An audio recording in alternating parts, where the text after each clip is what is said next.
Selamat malam Pak Ari. Malam, Selamat Bu. malam, malam Malam. juga kepada para Korwil, Kaling, KKS Lingkungan, sahabat KKS, juga semua yang pecinta kitab suci yang hadir pada malam ini. Apa kabar? Saya berharap semuanya dalam keadaan baik, sehat, dan sukacita.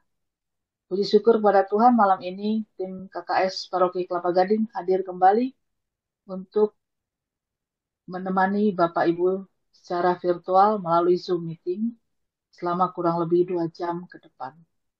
Kita akan bersama-sama mengikuti acara Go Kitab Suci Lingkungan bulan Februari 2025. Pertemuan gokil malam ini akan disampaikan oleh Bapak Arianto Chin yang mengambil tema penjala ikan menjadi penjala manusia yang diambil dari Lukas 5 ayat 1 sampai dengan 11. Baiklah Bapak Ibu, kita tidak akan berlama-lama sebelum kita mendengarkan pencerahan dari Pak Ari. Kita akan awali dengan doa pembukaan. Mari kita sama-sama berdoa bersama. Dalam nama Bapa, Putra, dan Roh Kudus. Amin. Allah Bapa yang baik, kami bersyukur atas cinta-Mu yang besar kepada kami, sehingga kami dapat berkumpul dalam pertemuan Go Kitab Suci Lingkungan pada malam ini. Kami berterima kasih atas perlindungan-Mu, dan utuslah Roh Kudus-Mu agar kami mampu mendengarkan dan menjalankan sabda-Mu dalam tugas perutusan sebagai anak-anak pilihan-Mu Tuhan. Kami juga berkatilah Pak Ari agar apapun yang disampaikan adalah sesuai dengan keinginan-Mu dan rencana-Mu.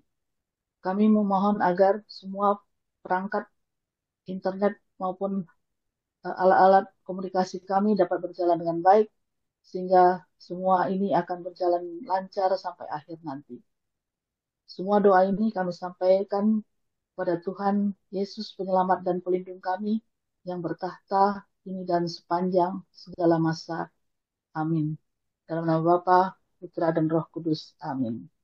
Amin. Bapak Ibu, terkasih untuk kelancaran acara ini, semua mic peserta sudah di-mute. Setelah pemaparan materi oleh Pak Ari selesai, akan ada sesi tanya jawab dan sharing. Bisa juga melalui chat Zoom. Kini waktu dan tempat saya berikan pada Pak Ari. Silakan Pak. Terima kasih. Terima kasih, Bu Maria. Suara saya Sama-sama. kedengaran jelas ya, Bu Maria? Jelas, jelas. Oke. Selamat malam, Bapak Ibu. Saya senang hari ini. Saya ngelihat wajah-wajah Emmauser yang dari Papua, Bu Amel, ada Bu Yahya, ya, Pak Ugi. Selamat datang di Zoom KKS Rabu malam ini. Semoga nanti rutin mengunjungi Zoom ini karena setiap hari Rabu malam itu selalu ada pembahasan kitab suci. Nah, eh, saya izin menampilkan slide ya.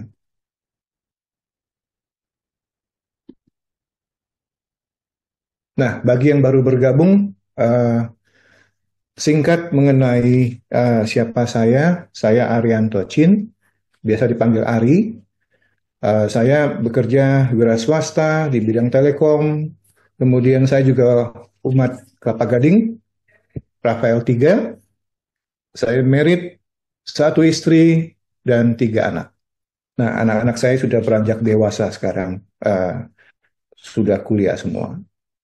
Kemudian saya pelayanan di paroki bergabung dengan seksi KKS, dan di situ sebagai subseksi, saya juga membantu di Emmaus Journey. Nah, demikian uh, singkat mengenai CV saya. Berikutnya, nah, teman-teman semua, uh, informasi singkat mengenai sosial media yang seksi KKS punya. Teman-teman bisa screenshot, nanti tolong bantu untuk follow Instagram kami di @KKS Kelapa Gading. Nah, di situ semua informasi mengenai kegiatan agenda yang sebelumnya, yang ke depan, itu nanti kami akan broadcast di situ. Kemudian, bagi Bapak Ibu yang ingin mendengarkan rekaman semua kegiatan Rabu malam ini, Bapak Ibu bisa masuk ke YouTube-nya juga ya, KKS Kelapa Gading. Tolong di-follow, jadi semakin banyak yang nanti akan mengikuti kegiatan seksi KKS Kelapa Gading ini.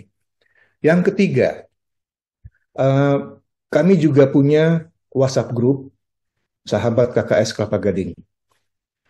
Bapak Ibu bisa WA ke Bu Yunita, nomor handphonenya itu tertera di screen, nanti akan di-add sama beliau.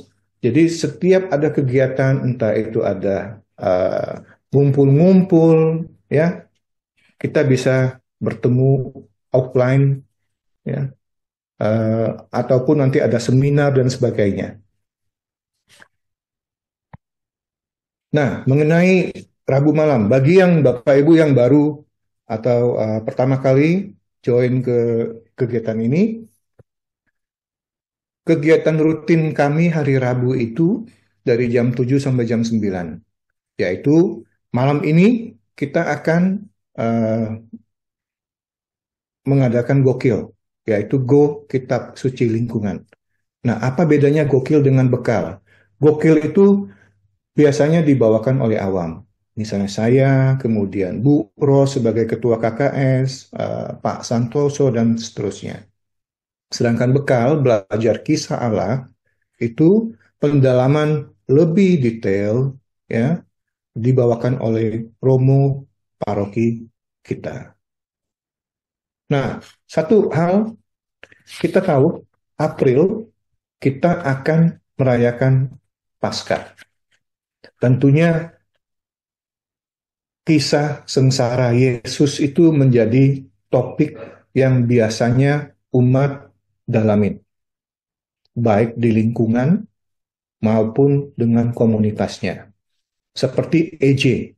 Di buku keempat kita merenungkan, mendalami 7 sabda terakhirnya Tuhan Yesus. Nah, untuk seksi KKS, kami sedang mempersiapkan 7 kali pertemuan yang akan diisi oleh Romo dan juga pengajar kitab suci. Start akan dimulai pada tanggal 5 Maret setiap minggu, ya. Nah, ini akan berlangsung secara Zoom. Nah, apa yang akan dibahas ini menariknya apa? Sekilas aja, yaitu kisah sengsara Yesus ini kita ambil dari Injil Markus untuk tahun ini. Ya, mungkin tahun berikutnya kita akan ambil dari Injil yang lain, yaitu Yohanes, entah itu Lukas ataupun Matius. Nah, 7 kali pertemuan ini kita akan membagi menjadi semacam kayak jalan salib ya. Ada uh, tempat stasi permenungan namanya, di mana Yesus bertemu dengan orang-orang yang tidak beriman. Lalu ada juga Yesus bertemu, berinteraksi dengan orang-orang beriman. Contohnya misalnya, kita tahu Yudas pengkhianat. Bagaimana interaksi Yesus dengan Yudas, itu akan dibahas di edisi sesi pertama. Nah, tunggu informasi dari kami, baik di YouTube, Instagram, maupun di WhatsApp Group. Dan saya harap teman-teman semua itu bisa mengikutinya. Oke? Saya lanjutkan. Nah, kita mulai dengan tema malam ini. Tema malam ini itu penjala ikan menjadi penjala manusia, diambil dari Lukas bab 5. Bapak Ibu semua, ini ada pengalaman sedikit. Gokil malam ini saya sedikit mau buat sedikit perbedaan. Jadi tidak semuanya itu saya menggunakan slide, tapi saya mau mengajak Bapak Ibu, teman-teman semua untuk membuka kitab sucinya masing-masing. Kenapa ini? Jadi triggernya begini. Eh, BKSN tahun lalu sempat saya diminta untuk membawakan sesi di salah satu lingkungan. Nah, kita tahu kan eh, bacaan Injilnya untuk BKSN tahun lalu adalah kitab Nahum, Habakuk. Nah, ada sedikit cerita yang apa namanya menggugah saya. Jadi teman-teman lingkungan itu waktu saya minta, ayo kita buka kitab suci, ada beberapa yang kesulitan menemukan kitab Nahum, Habakuk itu di mana. Nah, sampai ada yang benar-benar nggak bisa menemukan, akhirnya bilang ke saya, Pak Ari, lebih baik kita pakai HP aja deh, lebih gampang tinggal ketik nah Habakuk, Nahum. Ini kitab sucinya di mana ini? Nah, ada juga yang nyeletuk. Kok namanya lucu ya? Kok ada ya namanya Habakuk itu nabi ya? Nah, ini saya sih melihat, oh ya, ya kita sering dengar ya, umat Katolik kita kalau ditanya tentang kitab suci, jawabannya kan pasti kan ada di luar kepala kan, ya kan?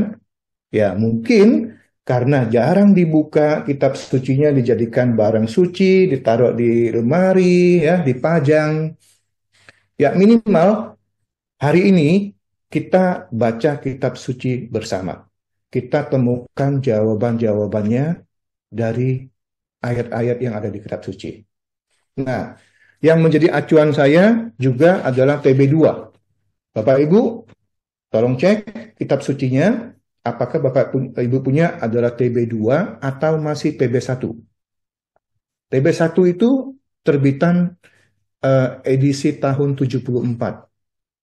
Sedangkan yang terjemahan baru TB2 itu terjemahan yang baru saja diterbitkan sama LAI, LBI itu pada tahun 2022 waktu COVID kemarin.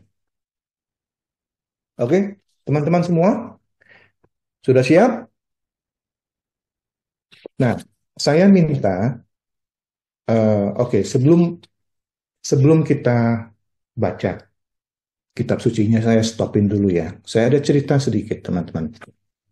Jadi cerita singkat saya ini ada hubungannya dengan eh, bacaan Injil yang akan kita bacakan nanti. Ceritanya begini,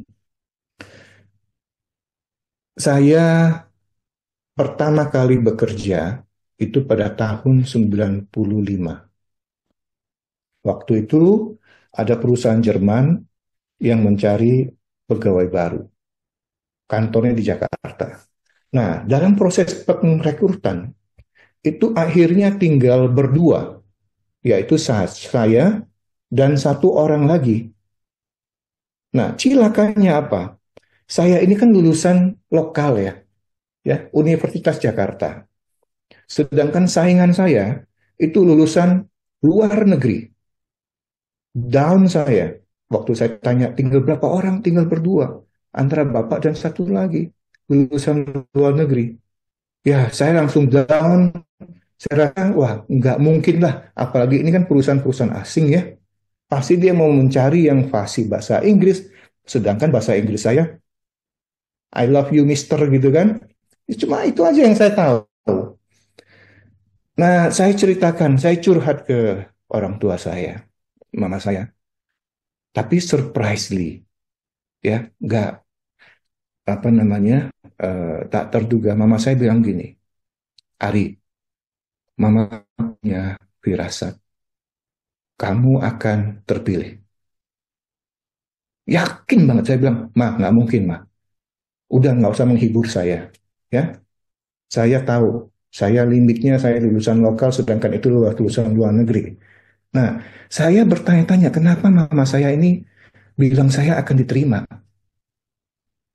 Saya nggak tahu jawabannya, tapi sesudah saya diterima, mama saya baru kasih tahu. Nah, singkat cerita, saya diterima,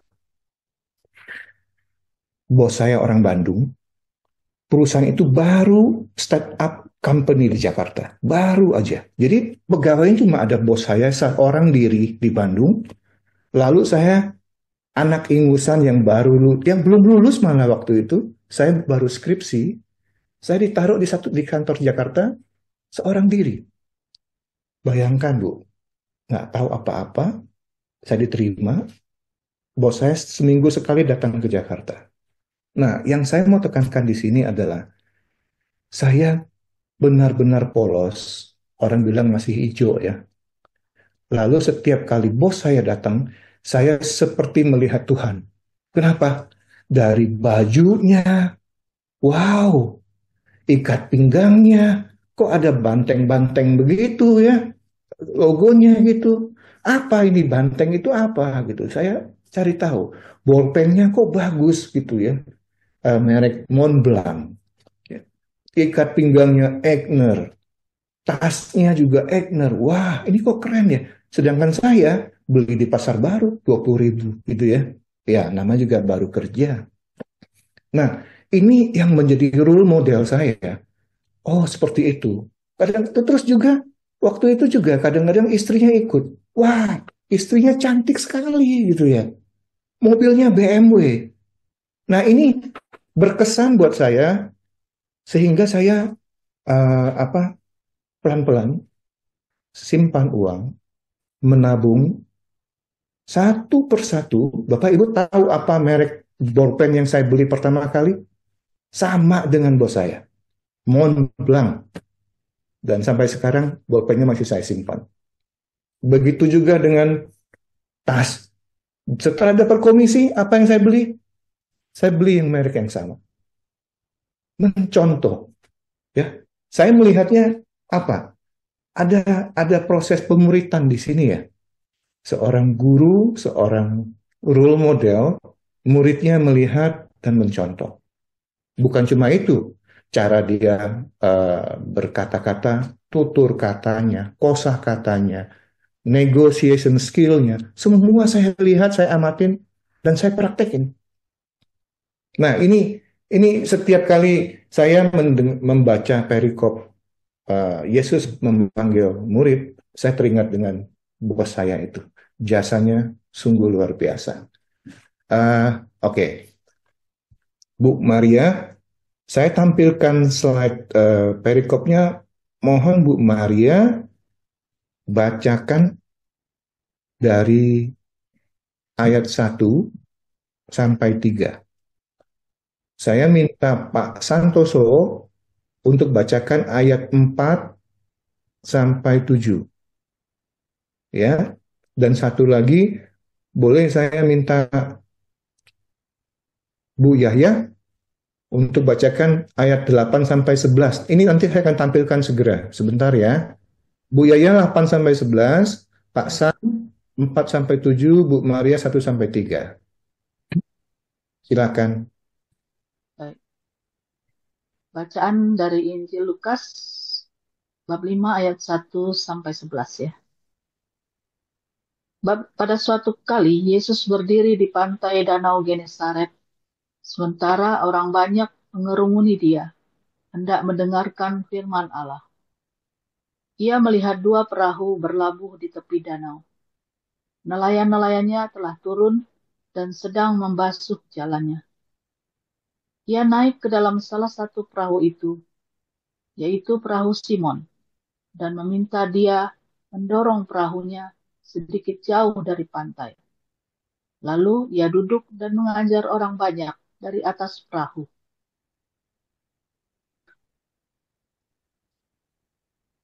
Setelah selesai berbicara, ia berkata kepada Simon, "Bertolaklah ke tempat yang dalam, dan tebarkanlah jalamu untuk menangkap ikan." Simon menjawab, "Guru, sepanjang malam kami telah bekerja keras, tetapi tidak menangkap apa-apa. Namun, karena perkataanmu itu, aku akan menebarkan jala." Setelah mereka melakukannya, mereka menangkap sejumlah besar ikan sehingga jala mereka mulai koyak. Lalu mereka memberi isyarat kepada teman-temannya di perahu yang lain supaya mereka datang membantunya. Mereka pun datang, lalu kedua perahu itu mereka isi dengan ikan hingga hampir tenggelam.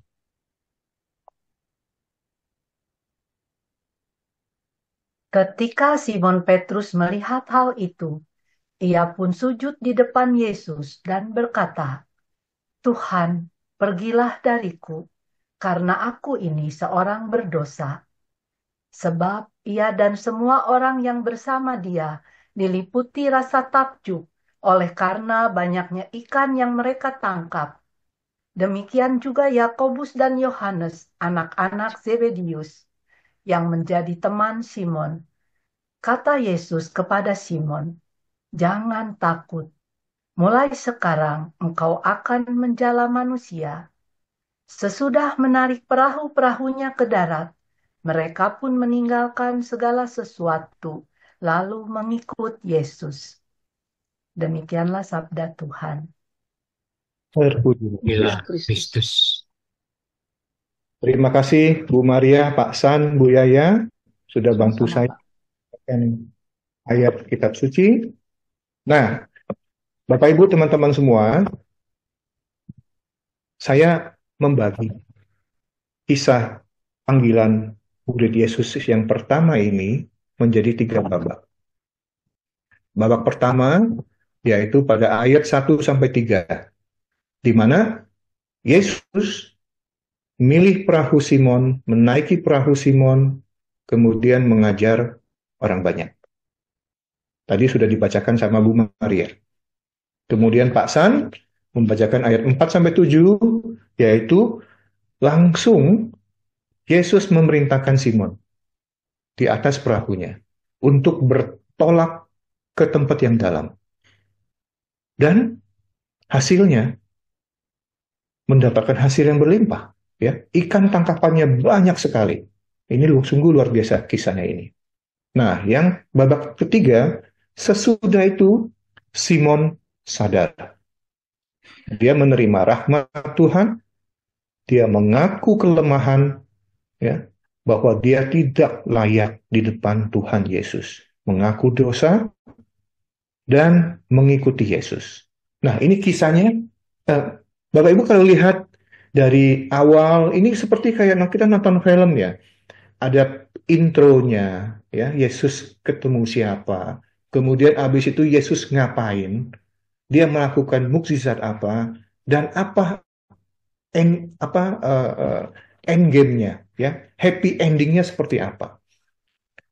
Saya uh,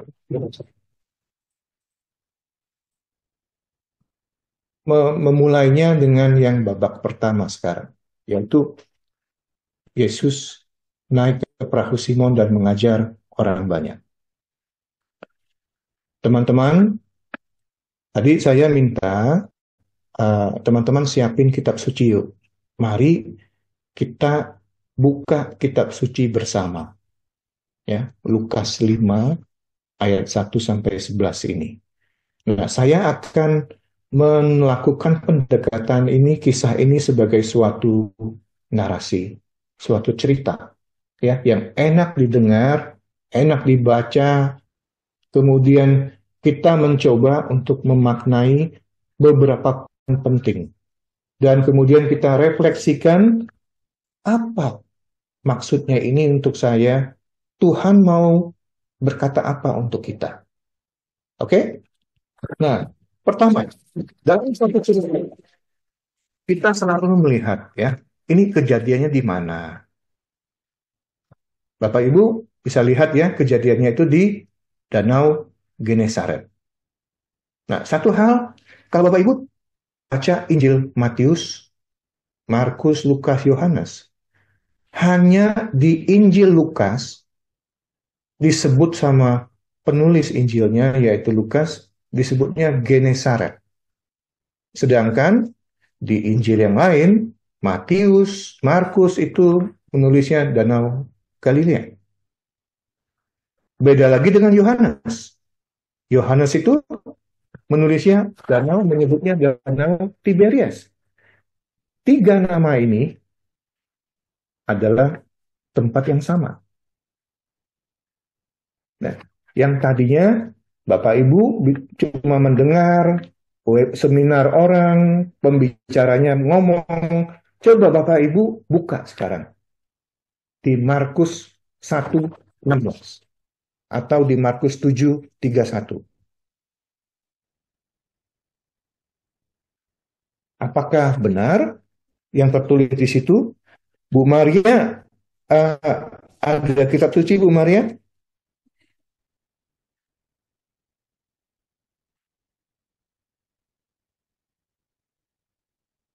Nah, mungkin saya minta seseorang, mungkin Bu Amelia bisa bantu saya untuk melihat di Markus 1 ayat 16. Apakah benar itu tertulisnya Danau Galilea? Coba dibacakan singkat, Bu.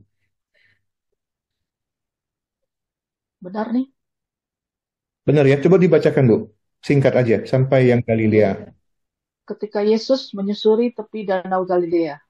Ya, ya. Jadi ini yang tertulis di situ. Sedangkan Bapak Ibu bisa buka juga Yohanes bab 21, itu tertulisnya Tiberias.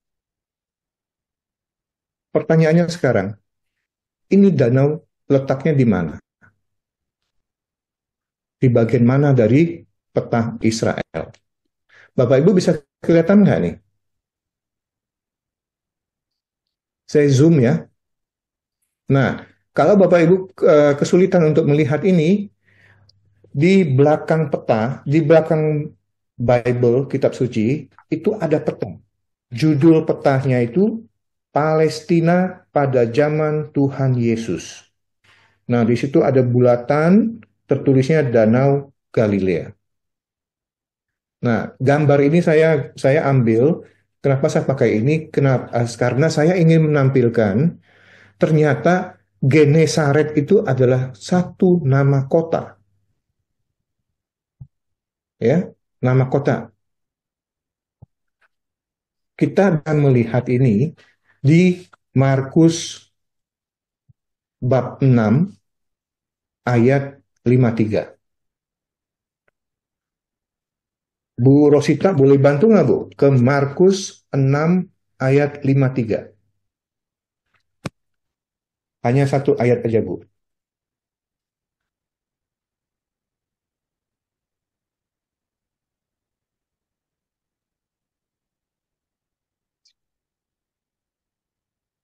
Setibanya di seberang, mereka mendarat di Genesaret dan berlabuh di situ. Ya, nah jadi kenapa saya minta kita membaca kitab suci? Karena selama ini kadang-kadang kita hanya mendengar kata orang. Ya, sekarang kita melihat sendiri bahwa Genesaret, Galilea, Tiberias itu benar tertulis dalam Injil. Dan Genesaret itu adalah nama kota. Tadi barusan Bu Rosita membacanya, setibanya di seberang mereka mendarat di Genesaret. Jadi Genesaret itu nama kota, makanya danau mungkin ya orang-orang yang berada di sekitar Genesaret bilang ini danau Genesaret. Sedangkan orang-orang yang tinggal di daerah Tiberias bilang ini danau Tiberias. Ya, sedangkan semua kota-kota itu berada dalam daerah yang namanya Galilea. Makanya disebut juga Danau Galilea. Ya, jadi ini semua ini adalah area Galilea yang warnanya pink. Kita kembali ke uh, slide saya sebentar ya. Oke, lalu kita balik. Sebuah cerita selain tempat, kita juga pasti mau melihat siapa aja sih tokoh-tokohnya. Tadi sudah dibacakan dari ayat 1 sampai ke 11, saya sengaja itu mempertebal tokoh-tokohnya. Ya. Di ayat 1 kita bisa melihat ada Yesus, ya. Kemudian ayat 2 juga, ayat 3, ya, muncul nama Simon, kemudian Simon berinteraksi dengan Yesus, ada diskusi mereka, dan kemudian ada orang-orang lain, ya, mereka.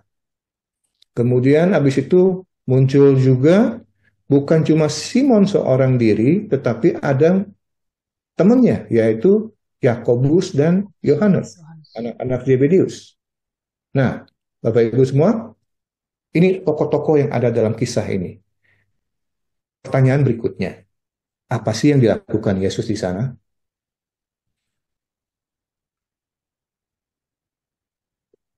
Oke, Bapak Ibu, kita setiap kali bergabung dengan pembelajaran kitab suci, pasti Bapak Ibu mendengar Yesus berusia apa waktu dia pertama kali berkarya.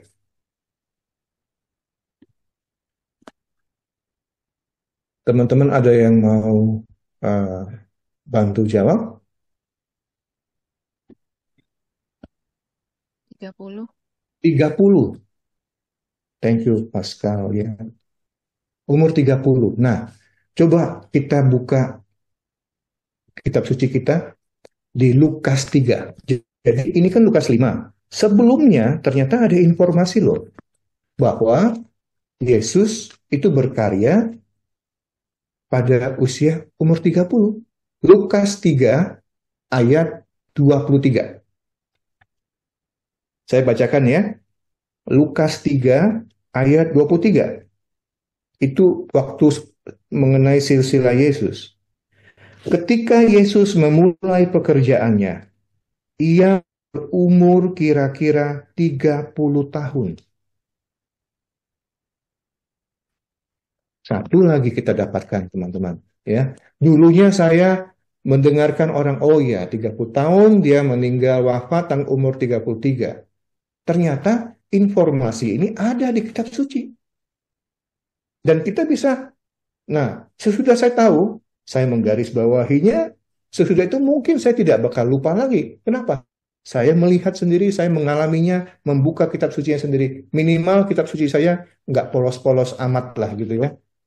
Ya, saya garis-garisin gitu ya. Oke, nah apa yang Yesus lakukan kalau kita baca di perikop itu? Kita baca ayat pertama tadi.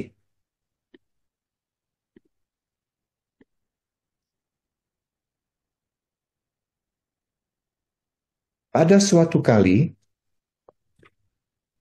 Yesus berdiri di pantai Danau Genesaret, sementara orang banyak mengurumuni dia hendak mendengarkan firman Allah. Kisah ini dibuka dengan statement, Yesus berdiri dan ternyata sudah banyak orang mengurumuni dia. Berarti Yesus ini terkenal dong. Ya, Yesus ini seseorang. Sampai orang itu berkerumun mau mendengarkan pengajarannya. Saya akan bawa Bapak Ibu.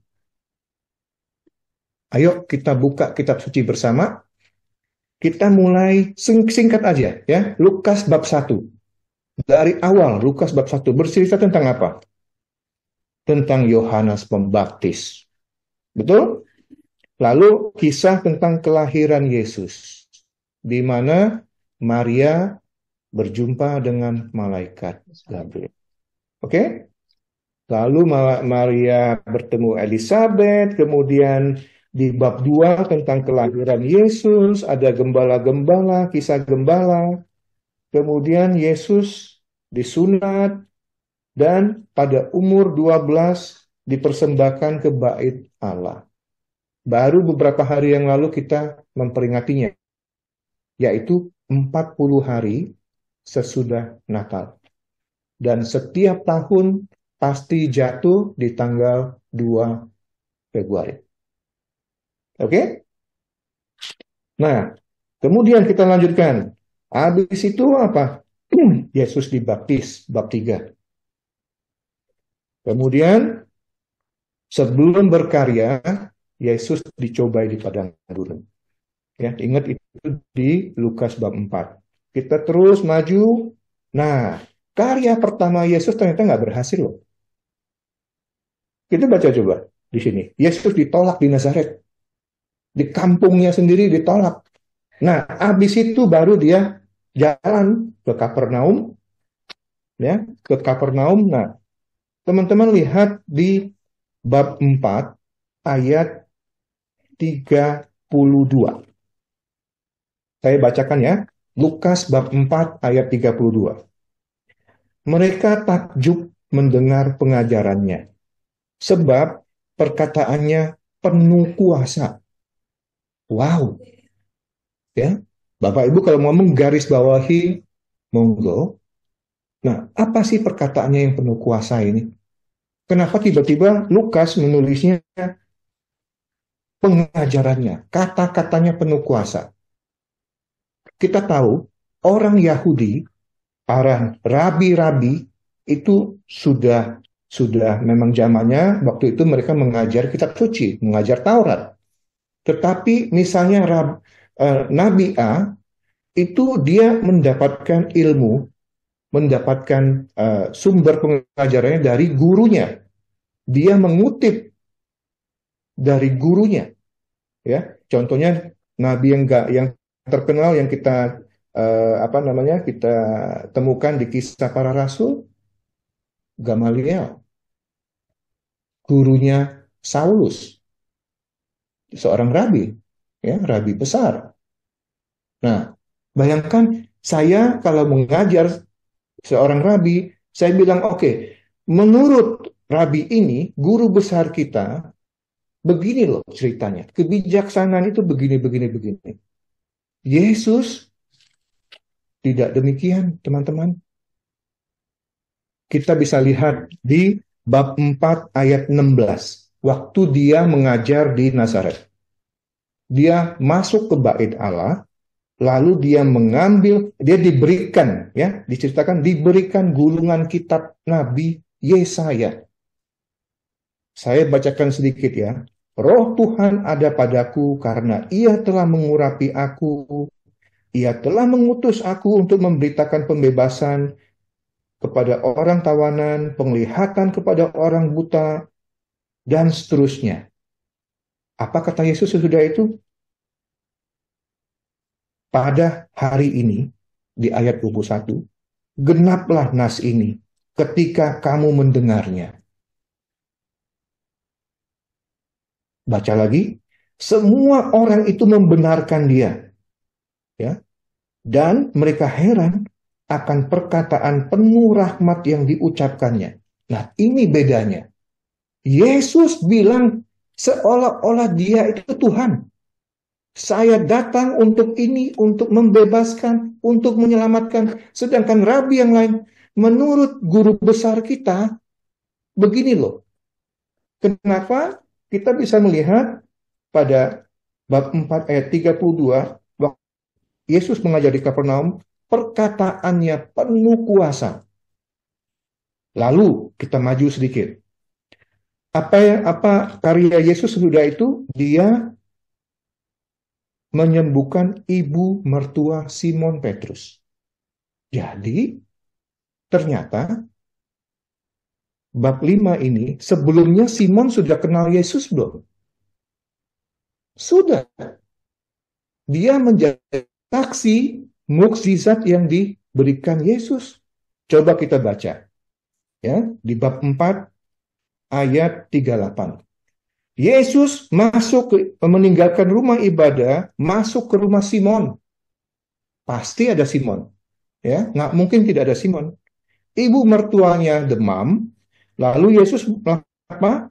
Di ayat 39, ia berdiri di sisi perempuan itu menghardik demam.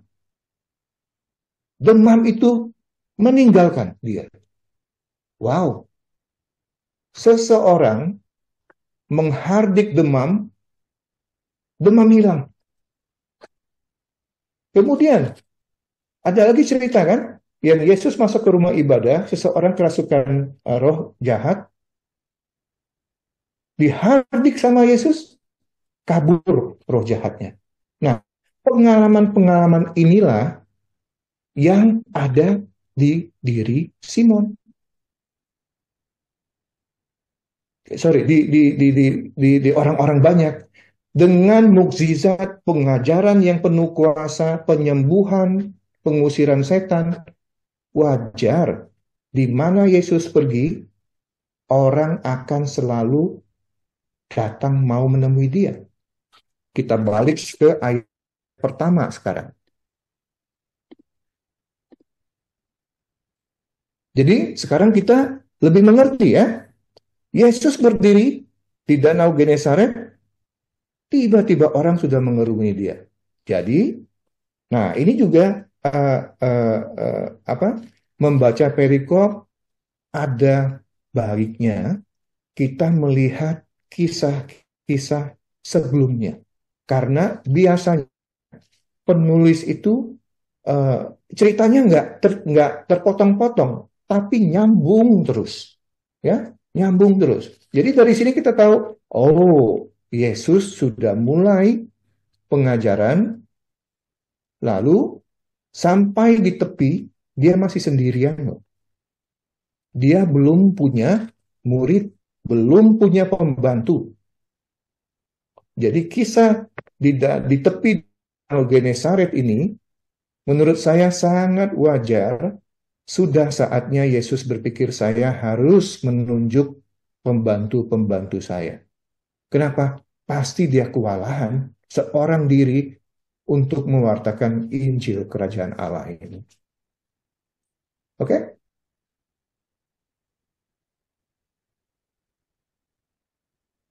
Nah, sekarang kita maju lagi. Kita masuk ke ayat kedua dan ketiga. Lalu Yesus melihat dua perahu berlabuh. Dia naik ke dalam salah satu perahunya, yaitu perahu Simon. Sesudah naik, dia minta Simon mendorong perahunya. Lalu dia duduk mengajar. Nah, teman-teman bisa ngelihat nggak? Ini ada satu pattern, satu pola. Dari awal ya, kita lihat. Saya sengaja tulisan berdiri, saya miring. Ya, tulisannya saya miringkan. Yesus berdiri. Kemudian ia melihat, ia naik. Lalu ia minta Simon mendorong. Ia duduk, lalu mengajar. Apa yang kita bisa lihat teman-teman semua? Apakah orang-orang yang inisiatif di awal? Tidak. Semuanya diceritakan sama Lukas, Yesuslah yang pertama kali melakukan aksinya. Dia datang, dia pilih, dia naik, dia duduk, dia ngajar. Lihat bagaimana megahnya Lukas menceritakan Yesus dalam Injil Lukas ini. Ya, seorang yang penuh kuasa, penuh wibawa, selalu take action first, gitu ya. Selalu awal, semuanya merespon dari tindakan yang Yesus lakukan. Nah, ini yang saya dapat dari babak pertama ini. Kemudian, teman-teman, Yesus ke, ini sudah ya, ini sudah. Nah, Yesus naik ke perahu untuk mengajar orang banyak. Coba teman-teman saya ajak, kita sedikit berpikir kritis sekarang. Kita lihat ya, di Injil Markus, di Injil Matius, ada sabda bahagia di bukit. Yesus duduk, semua orang mengelilingi, dan dia mengajar. Ini kok agak beda ya? Yesus seharusnya duduk, kemudian orang yang berkerumun itu mengelilingi dia, sehingga suaranya pasti lebih kedengaran. Kenapa harus susah-susah? Yesus ini naik ke perahu, perahunya disuruh mundur sedikit ke laut, ke tengah gitu, tapi mendorong sedikit menjorok ke dalam. Kemudian baru dia duduk dan mengajar. Kelihatannya ini sesuatu yang sangat spesial. Kenapa perahu? Kenapa nggak duduk aja di situ? Ya, nah ini kita lihat. Perahu adalah simbol dari gereja. Ya. Seluruh tubuh gereja itu berkumpul dalam sebuah bahtera yang membawa banyak orang dari beragam tempat melewati badai yang ganas.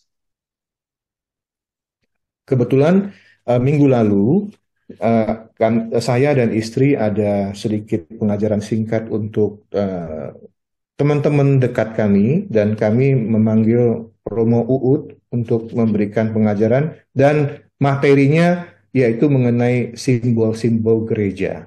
Nah, ini saya sudah minta izin sama beliau untuk menambahkan sedikit materi ke materi ini, dan memang cukup relevan bahwa Lukas itu ternyata ada simbol-simbol yang diselipkan di dalamnya gitu. Ya. Lalu, coba kita lihat sekarang perahu sebagai gereja. Gereja, siapa yang punya? Allah sebagai pemiliknya. Anak Allah, Kristus, Tuhan Yesus kita sebagai nakoda perahu itu. Ya. Lalu kita punya paus, kita punya uskup. Kemudian ada romo-romo, para diakon ya sebagai pendaungnya. Nah, kita pelayan gereja, pelayan paroki ini sebagai pelayannya. Dan umat yang kita layanin, jemaat, itu adalah penumpang dalam bahtera Kristus. Ini sungguh simbol yang sangat luar biasa menurut saya. Ya, perahu, bahtera mengarungi laut, dan laut itu enggak ini loh, ya, kadang tenang, kadang berombak, kadang badai.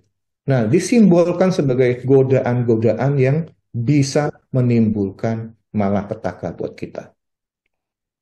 Ya, saya sangat suka dengan simbol yang di bring up sama gereja kita ini. Ya.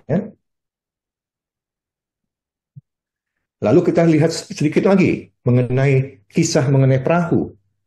Bapak Ibu kalau baca di Perjanjian Lama, terutama di kitab Kejadian, itu kan ada tuh cerita mengenai bahtera Nuh. Bagaimana bahtera diceritakan sebagai bahtera yang menyelamatkan.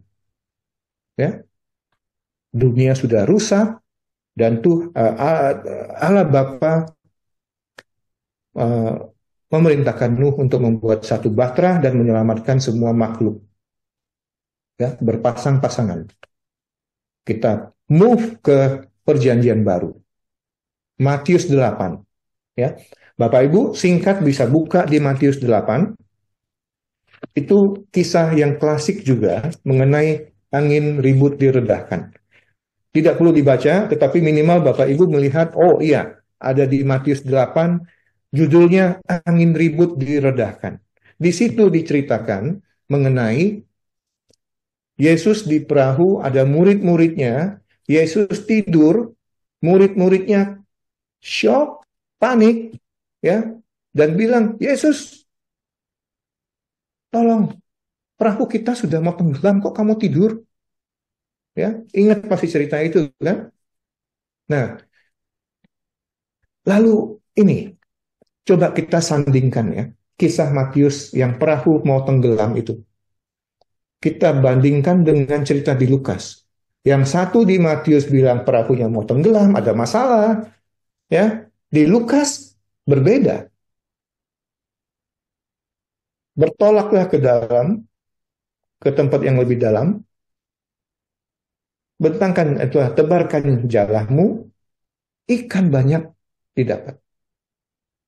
Ya, ikan berlimpah didapat. Nah, saya mengutip satu perkataan, statement dari salah satu bapak gereja kita, Santo Ambrosius. Dia adalah guru dari Santo Agustinus. Ya, dia uskup Milan. Kurang lebih sekitar hampir tahun 300, sebelum tahun 400 dia berkarya di situ.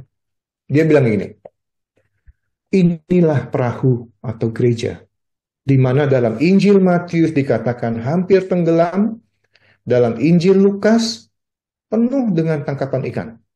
Melambangkan apa? Gereja di awal itu penuh dengan penderitaan dan kesusahan. Tetapi di kemudian hari membuahkan hasil yang banyak pada akhirnya. Dan itu memang terjadi. Lihat sekarang perkembangan gereja di Asia. Ya, di Korea, di Vietnam. Malah di Vietnam saya sempat ziarah ke sana. Setiap 100 meter ada gereja Katolik. Saya sampai syok juga. Wow, ya, di suatu negara komunis itu bisa berkembang pesat. Ya, di Indonesia juga. Lihat bagaimana Paus mengunjungi kita dan memberikan satu testimoni. Dia sangat senang selama berada di Indonesia. Begitu rahmanya umat Katolik di sini. Oke teman-teman, kita maju lagi. Berikutnya, Yesus naik ke perahu Simon. Itu mau menggambarkan apa sih? Itu adalah simbol dari gereja Katolik yang didirikan oleh Yesus Kristus di atas Rasul Petrus.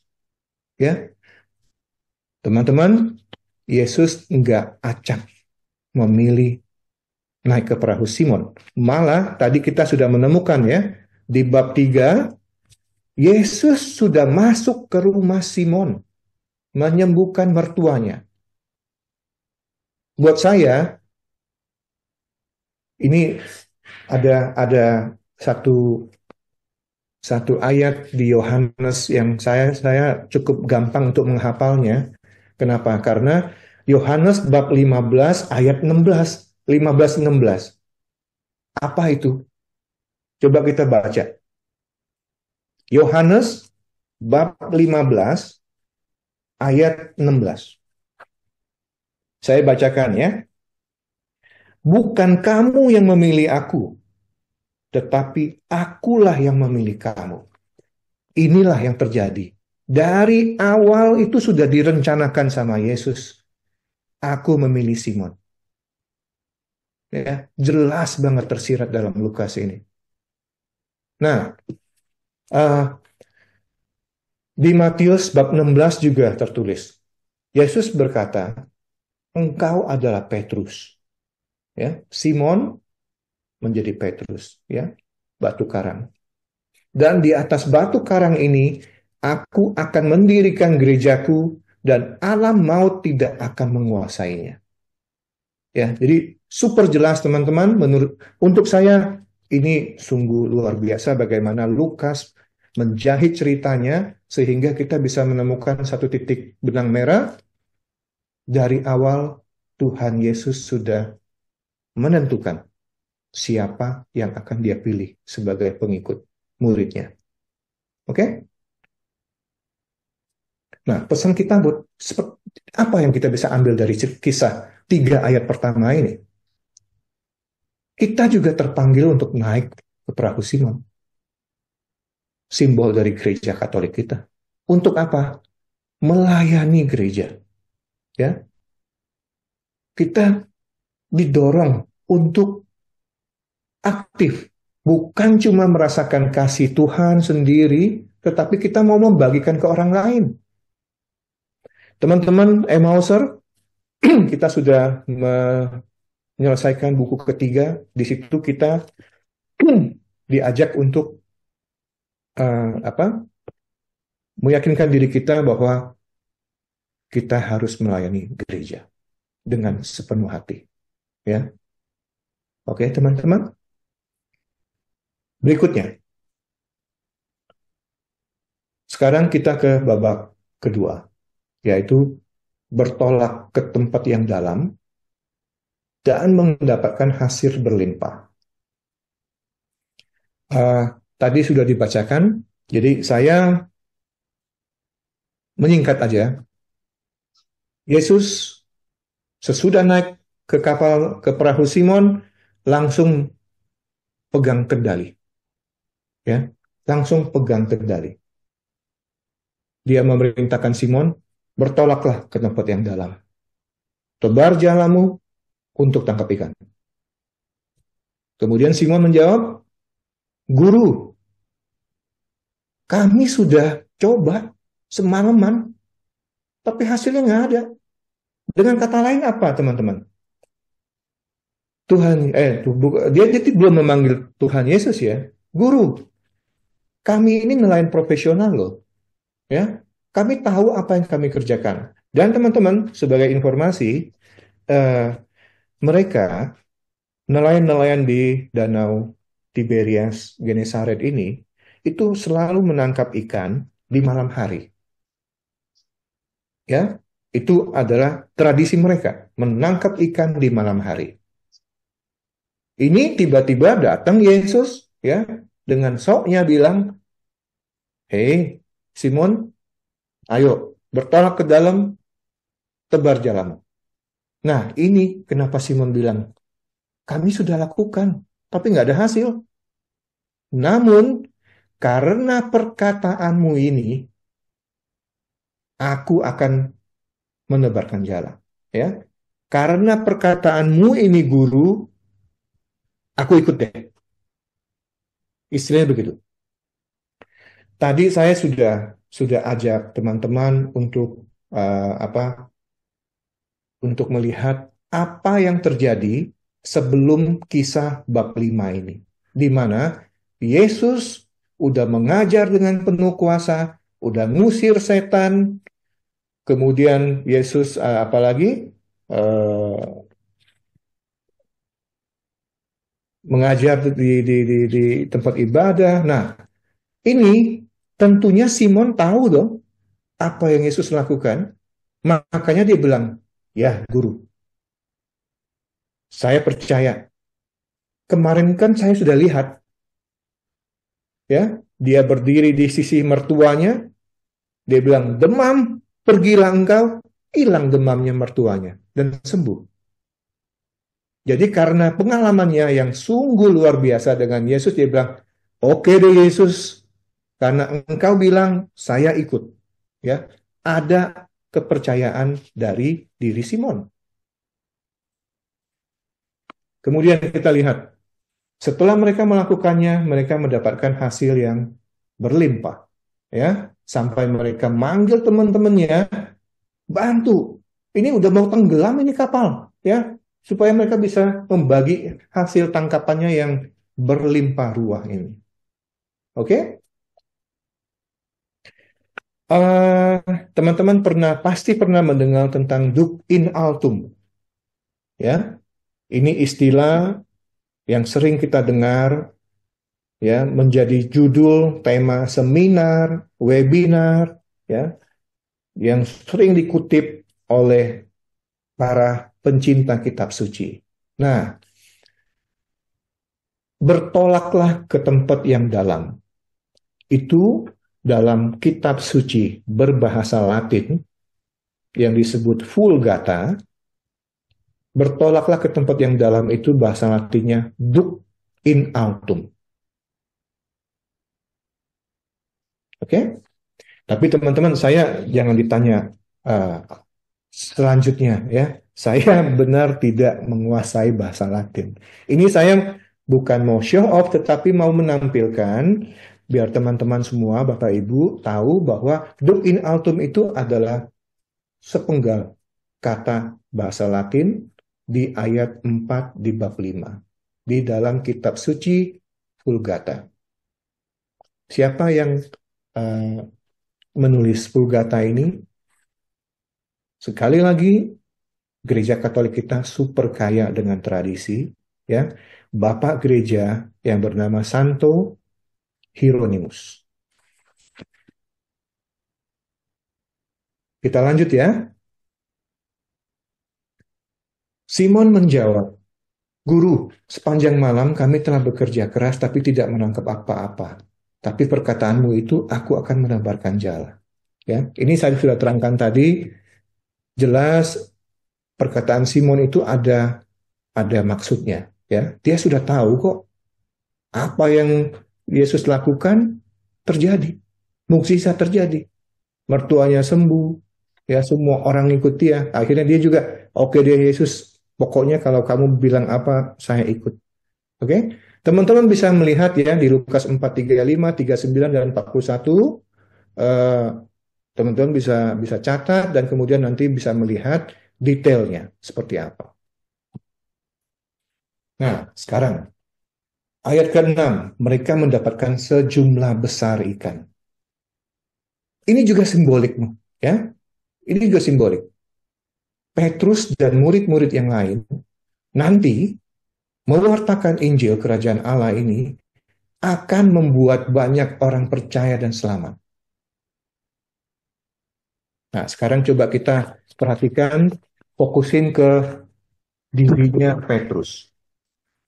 Petrus ini dipilih sama Yesus menjadi muridnya, malah menjadi kepala, boleh dibilang ketua dari para semua murid-murid jumlahnya 12 itu.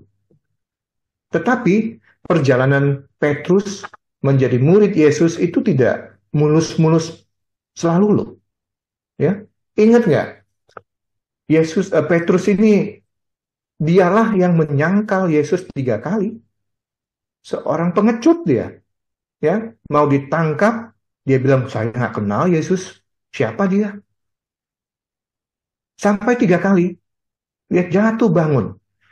Ya, lalu apa yang terjadi dengan Petrus ini, teman-teman? Ya, sesudah Yesus meninggal, wafat, bangkit, dan pada hari Pentakosta, pencurahan Roh Kudus, dia berubah total. Dari seorang yang takut, tidak percaya diri, mencari selamat sendiri, ya, menyangkal Yesus, dia diubah menjadi seorang yang penuh dengan kepercayaan. Dia berbicara ke orang banyak, dia berkhotbah dengan percaya diri. Dan hasilnya apa? Teman-teman, kalau bisa, teman-teman sesudah Injil Lukas, itu ada kisah para rasul. Coba teman-teman intip di bab 2, ya, sesudah kejadian Pentakosta, di ayat 41. Ya, saya bacakan. Orang-orang yang menerima perkataannya itu dibaptis. Ini sesudah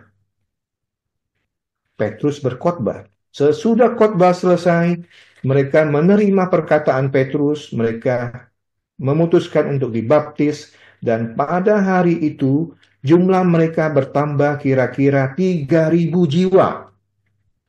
Nah, teman-teman, ini 2.000 tahun yang lalu kejadiannya. Ya, hampir 2.000 tahun yang lalu. Coba kita bandingkan ya, 3.000 jiwa. Mungkin di dalam Keuskupan Agung Jakarta ada satu paroki yang berjumlahnya 3-4 ribu umat. Ini dalam waktu sesaat sesudah Petrus berkhotbah, satu paroki terbentuk.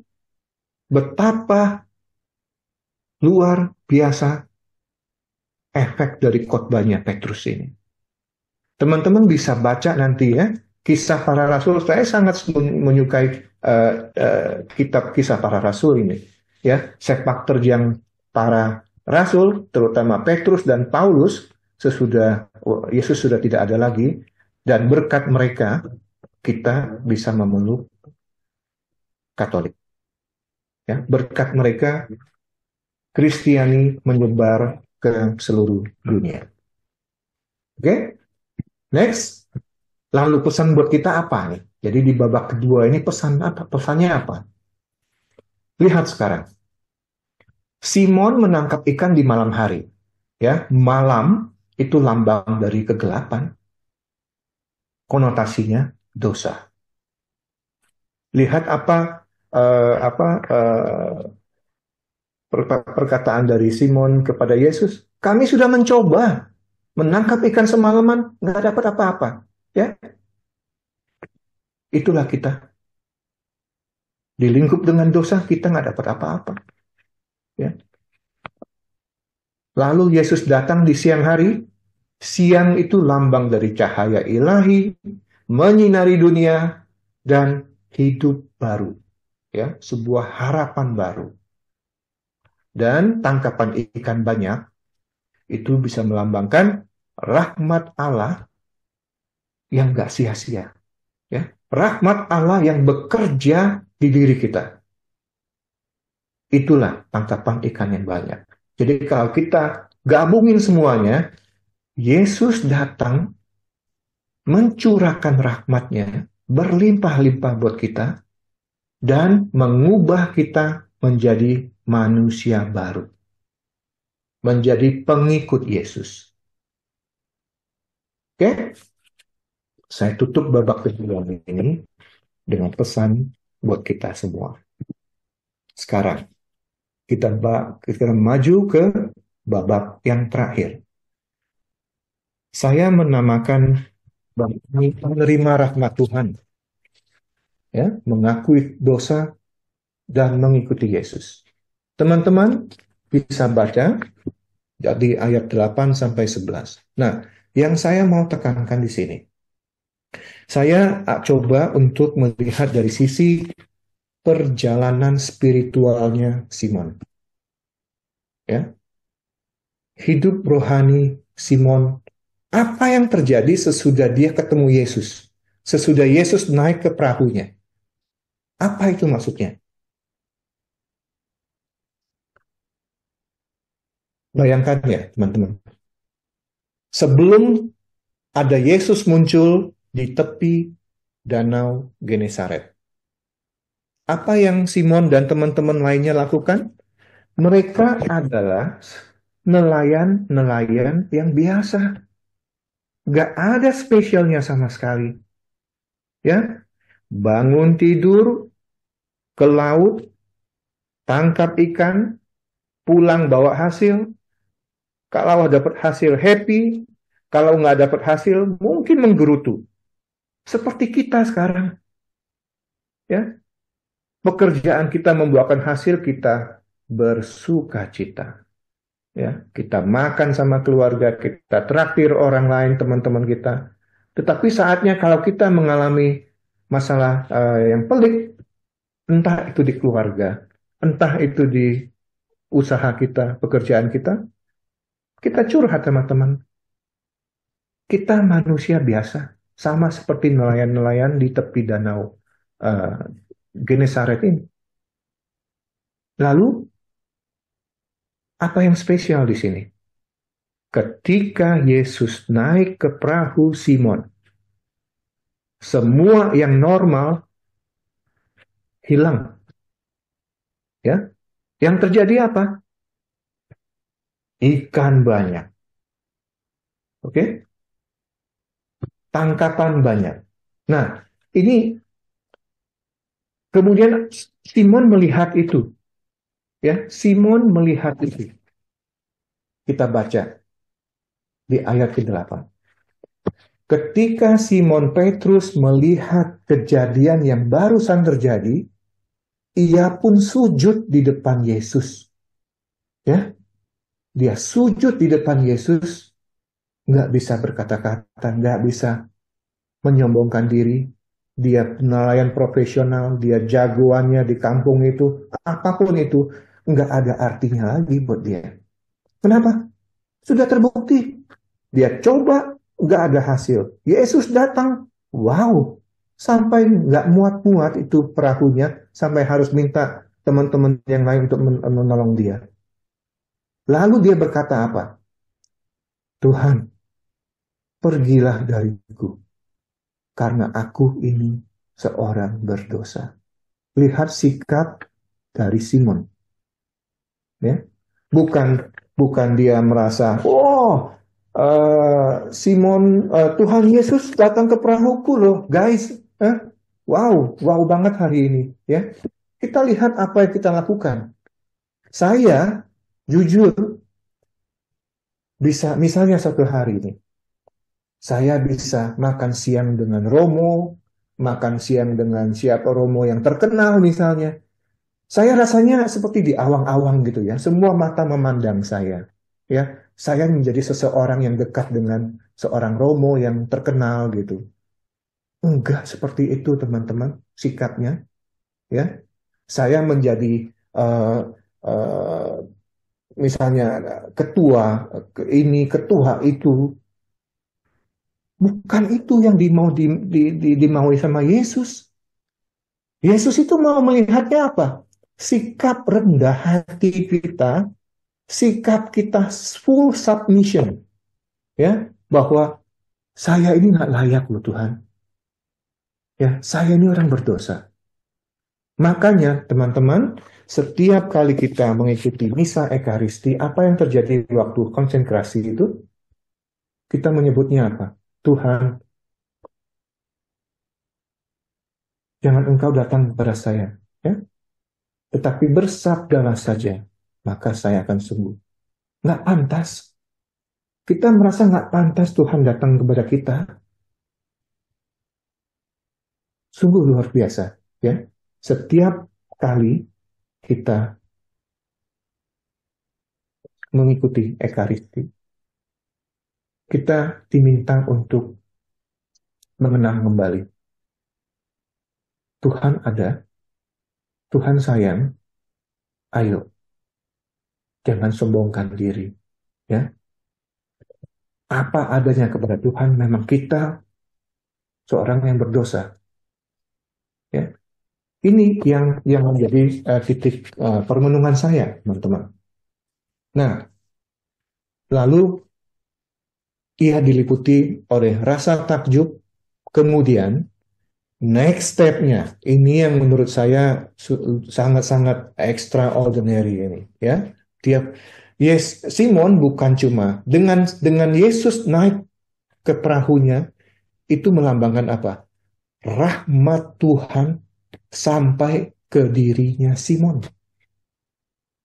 Yesus naik ke perahunya, langsung Simon yang tadinya jagoan, ya, yang tadinya profesional nelayan, apa yang dilakukan? Dia nggak berdaya. Tuhan yang memerintah. Ingat di ayat-ayat sebelumnya apa? Yesus bilang, Simon, mundurin perahunya. Simon, tolak ke belakang, ke lebih dalam. Tebarkan jala kamu. Komandonya berubah. Sesudah Tuhan hadir di hati kita, di diri kita, bukan kita lagi yang berkuasa. Bukan kita lagi yang take komando. Tuhan. Itulah cara kerja rahmat dari Tuhan menurut saya. Ya, rahmat Tuhan dicurahkan ke kita dan kita dengan sikap hati dan sikap batin dan pikiran semuanya kita mau menerima rahmat itu, otomatis Tuhan yang berkuasa atas diri kita yang fana ini.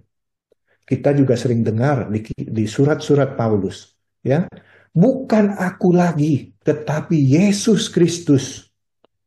Jadi kisah di kitab suci, dimanapun kita baca, punya tema yang sama. Please, terima rahmat Tuhan dengan sikap yang baik. Kita ngaku dosa, lalu finalnya apa? Yesus bilang ke Simon, mulai sekarang engkau akan menjala manusia.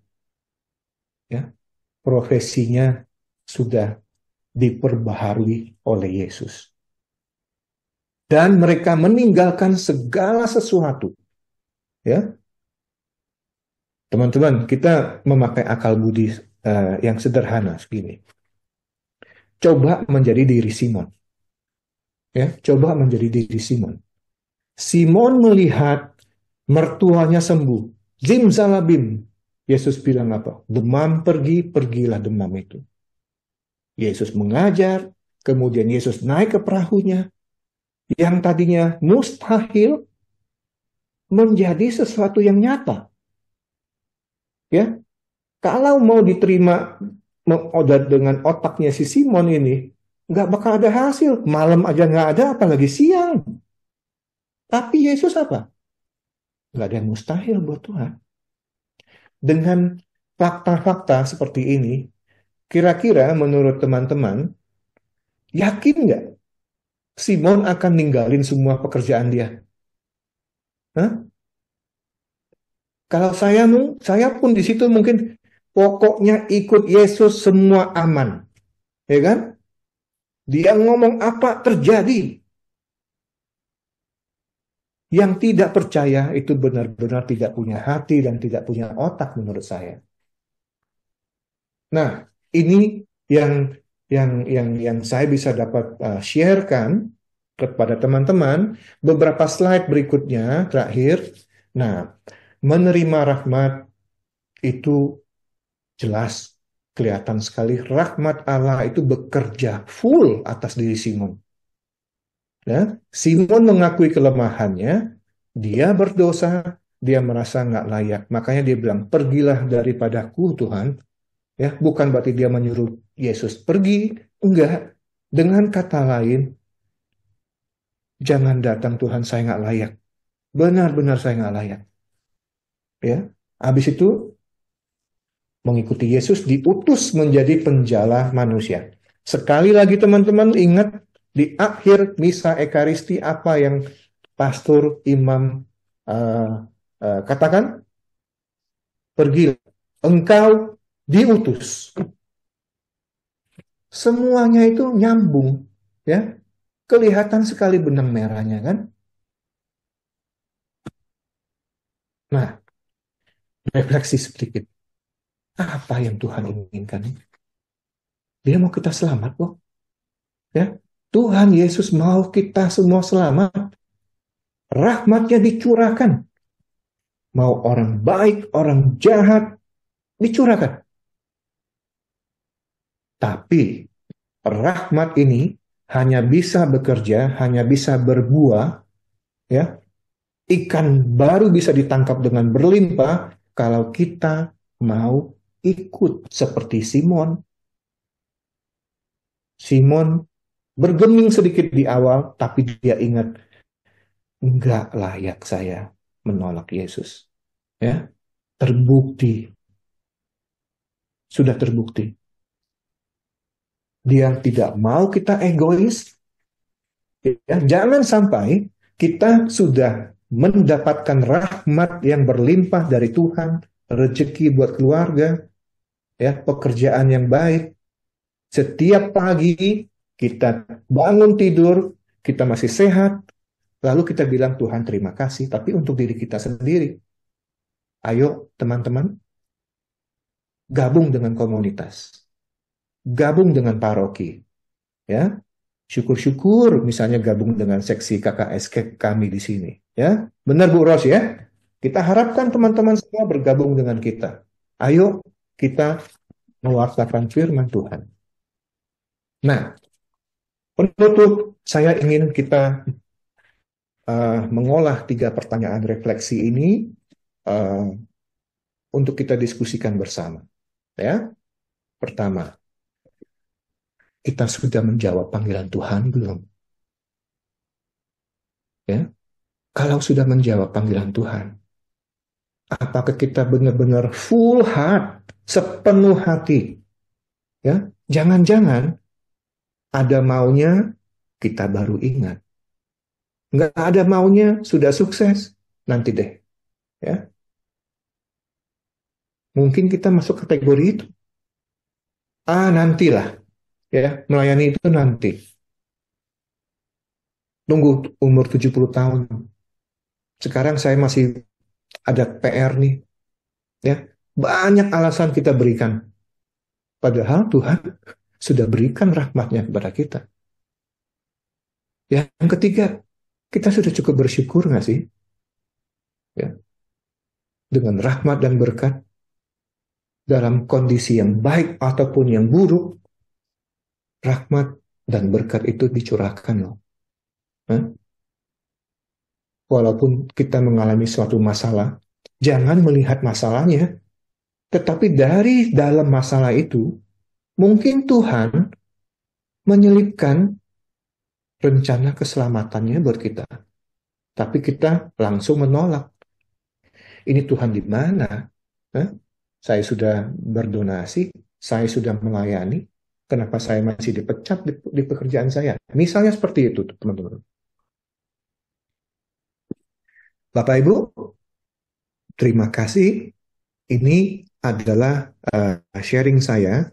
Sekali lagi disclaimer teman-teman, saya bukan ahli kitab suci. Saya juga masih belajar ya menjadi mahasiswa di KPKS. Mudah-mudahan nanti pertengahan tahun saya bisa lulus. Oke, terima kasih. Ya, terima kasih Pak Ari yang sudah menjelaskan materi gokil dengan sangat jelas. Semoga dapat membantu dalam membawakannya nanti di lingkungan Bapak Ibu sekalian.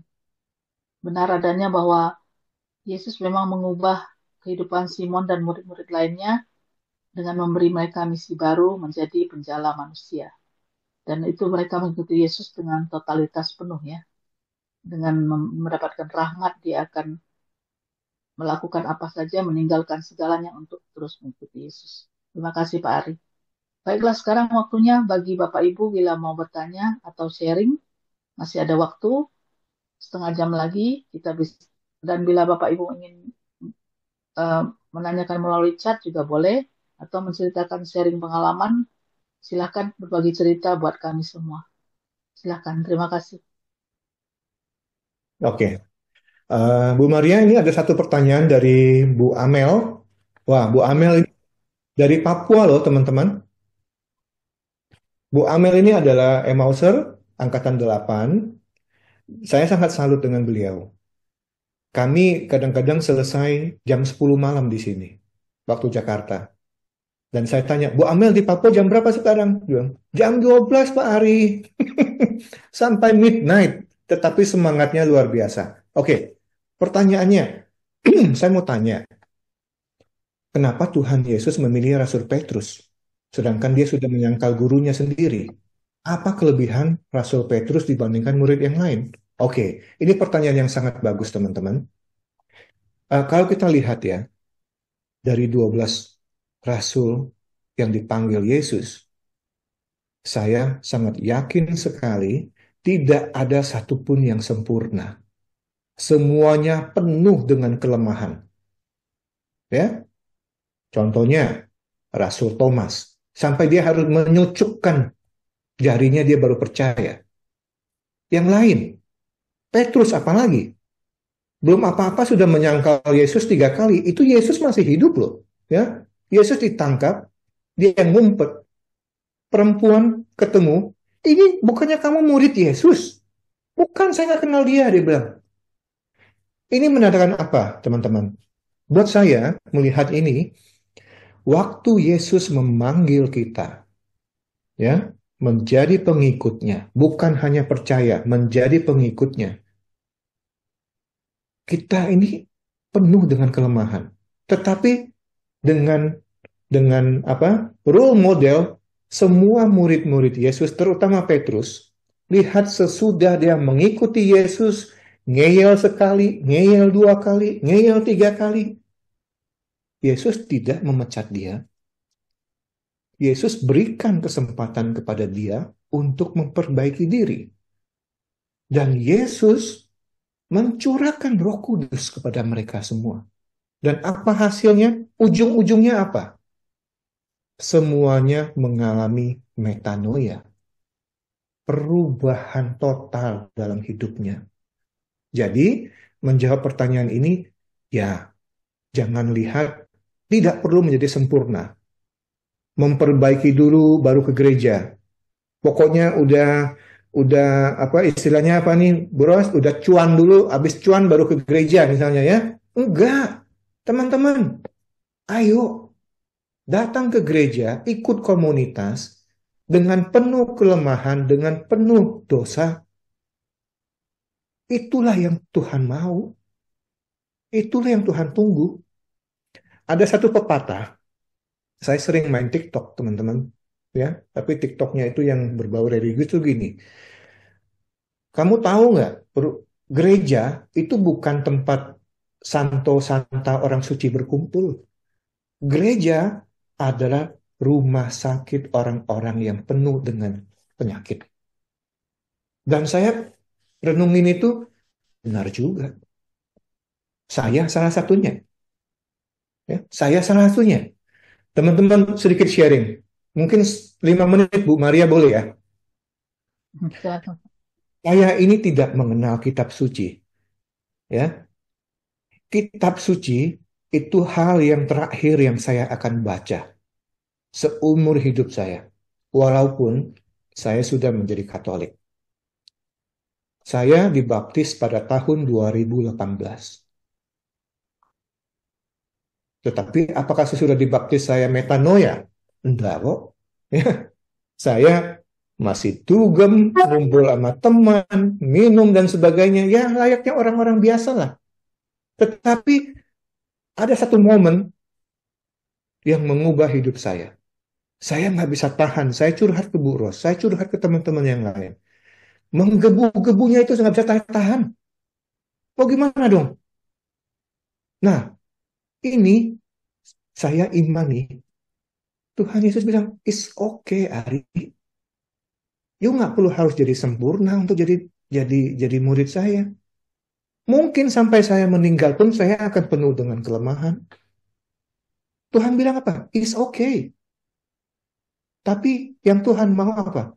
Hati saya, ya, hati saya membuka diri buat Dia. Dengan begitu, sikap saya, semua yang baik bisa berbuah. Teman-teman baca pasti sudah hafal, ya.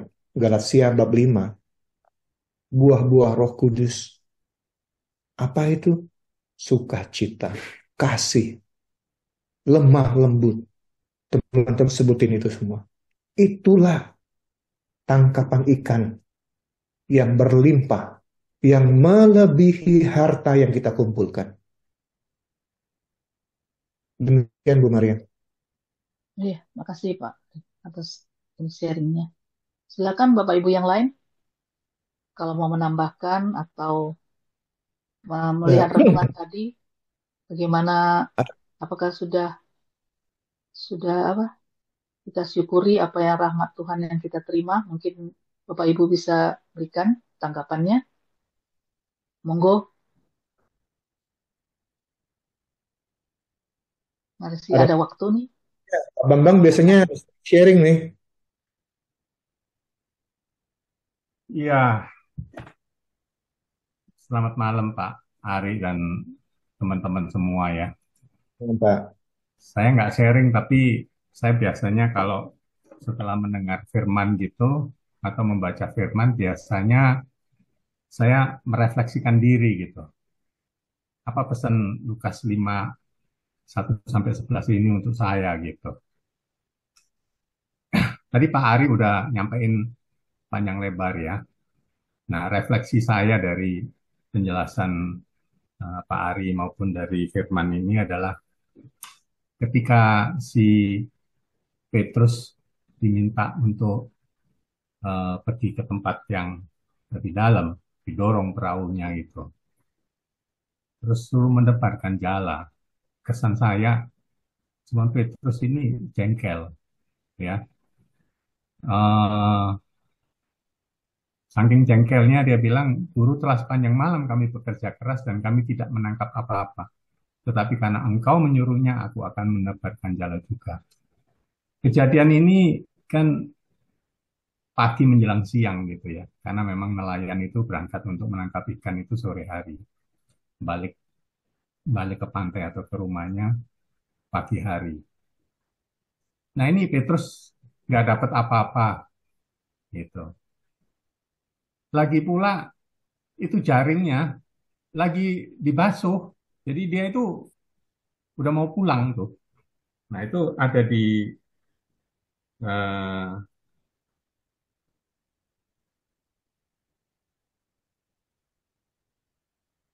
di ayat 2 itu ya. Jadi sedang membasuh jalannya gitu. Jadi sudah sepanjang malam dia nggak dapet, dia udah mau pulang, jalannya udah dibersihin, dia mau pulang, capek pasti mau istirahat. Diminta Yesus untuk dorong perahunya ke tempat yang lebih dalam, terus suruh nebarkan jala lagi. Itu kan saat pagi menjelang siang. Itu adalah waktu yang salah untuk menjala ikan. Menjala ikan yang benar itu adalah ya sore hari seperti nelayan yang normal gitu. Nah, kuncinya di sini adalah ketaatan. Jadi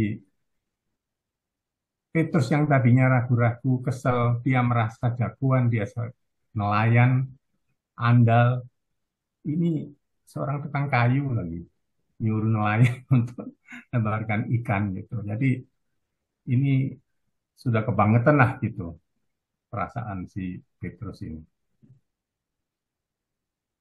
Ternyata setelah dia ikutin apa yang menjadi perintahnya Yesus, yaitu kuncinya adalah Petrus akhirnya taat.